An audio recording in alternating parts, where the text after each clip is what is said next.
اللہ علیہ سابق شیخ الحدیث دارالمدینہ فرما رہے تھے کہ آپ کا ایک مرتبہ ترکی کا سفر ہوا، آپ ترکی پہنچے، وہاں کے جو جج تھے وہ تو وہاں کے تھے، لیکن جو نائب قاضی تھے وہ بہار سے تعلق رکھنے والے، ترکی زبان سیکھ کر وہاں قضاوت کا فریضہ انجام دینے والے ہمارے آپ سمجھ سکتے ہیں۔ ابھی ہمارے عبدالکبیر صاحب فرما رہے تھے، جو میرے ذہن میں بات آ رہی تھی کہ علم کی اہمیت اور علوم کی ضرورت کتنی شدید ہے۔ سرکار دو عالم صلی اللہ علیہ وسلم نے نہ صرف اس کی ترغیب دی بلکہ عملی طور پر اس کی مثال بھی پیش فرمائی۔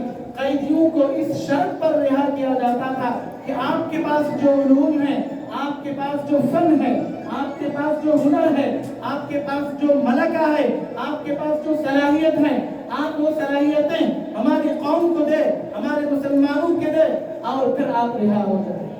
حاضرین گرامی، میں سمجھتا ہوں حضرت مولانا ڈاکٹر شمیم صالح صاحب جو آج کا یہ اسٹیج سجائے ہیں، اور میں سمجھتا ہوں یہ میرے لیے بھی خوش قسمتی کی بات ہے۔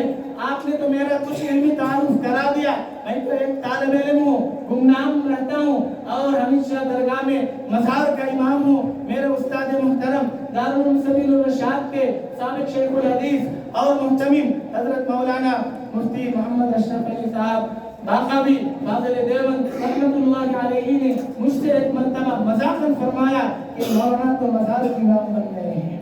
میں تو مزار میں مجاور بنا پڑھا اور وہاں پڑھا رہا۔ حاضرین گرامی، لیکن ڈاکٹر شمیم صالح صاحب نے جو بیڑا اٹھایا، آپ قابل مبارکباد ہیں، اور آپ کے ساتھ دینے والی جو ٹیم ہے، یہ جو احباب ہیں، یہ قابل مبارکباد ہیں۔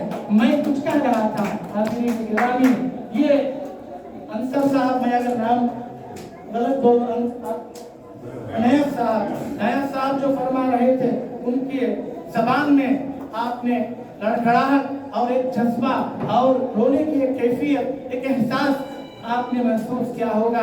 حضرت مولانا ڈاکٹر صاحب ناظم اجلاس نے بھی اس بات کا بار بار اظہار کیا اپنے دوران نظامت کہ ہمیں ادھر ادھر دیکھنا نہیں ہے، دشمنوں کو دیکھنا نہیں ہے، ہم خاموشی سے سہتے رہنا، کام کرتے چلے جانا ہے۔ میں کہتا ہوں آج سے 12 سال قبل اسی علاقے میں اور یہیں پر دارالقضا کی بنیاد رکھی گئی ہے، اور اس موقع پر بھی ڈاکٹر صاحب نے، شمیم صاحب نے مجھے فراموش نہیں کیا۔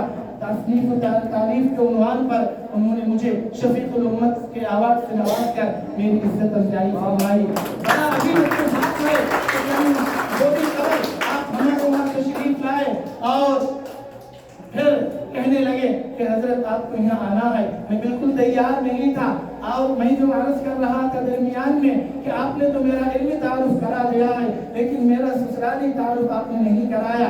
یہ جو قبرستان میں جناب عبدالباسط صاحب ہیں، میرے خسر محترم، اور اسی طرح میرے خوش دامن، یہ آرام فرما ہے۔ جنازہ کی نماز میں نے ہی پڑھائی ہے۔ ابھی شب قدر، شب برات میں ہمارے وہاں کے پروگرام کے بعد رات 12 ساڑھے 12 کے بعد میں اپنے ایک شاگرد کو لے کر یہاں آیا اور یہاں انہوں نے تمام کی زیارت کی۔ حاضرین گرامی، میرے لیے اس لیے بھی سعادت کی بات ہے کہ یہ بیڑا یہاں سے اٹھایا گیا جہاں میرا سسرالی رشتہ ہے، اور میں آپ سے کہتا ہوں، اور میں آپ سے عرض کرتا ہوں، جنوب سے جو ہوا چلتی ہے بڑی خوشگوار ہوتی ہے۔ سعود کا لفظ بار بار آ رہا ہے، چاہے وہ سعود ملک کا ہو، چاہے ملک ریاست کا ہو، چاہے وہ جنوب شہر کا ہو۔ میں سمجھتا ہوں جو ہوا چلے گی بڑی خوشگوار ہوگی، بڑی صحت بخش ہوگی، جو تحریک چلے گی بڑی مفید ہوگی، عالمگیر ہوگی اور بڑی مؤثر ہوگی۔ اور اس اسٹیج سے، اس موقع پر میں یہ بھی کہنا چاہتا ہوں، صرف آپ نے بچوں کا بیڑا اٹھایا، اس پر آپ کو اکتفا کرنا نہیں ہے، بلکہ مسکان کی نعرہ تکبیر اور اس کی جو بے باکی ہے وہ ہمارے سامنے ہے۔ برج خلیفہ تک اس کا نام بلند ہو گیا ہے۔ خلاف کے ماحول میں اور مخالف ماحول میں انہوں نے اللہ کا نام بلند کیا۔ اس لڑکی نے بے باکی سے جو ہے بڑی جرأت کا مظاہرہ کرتے ہوئے جو اس نے دشمن کا سامنا کیا، اللہ نے اس کا نام بلند کر دیا ہے۔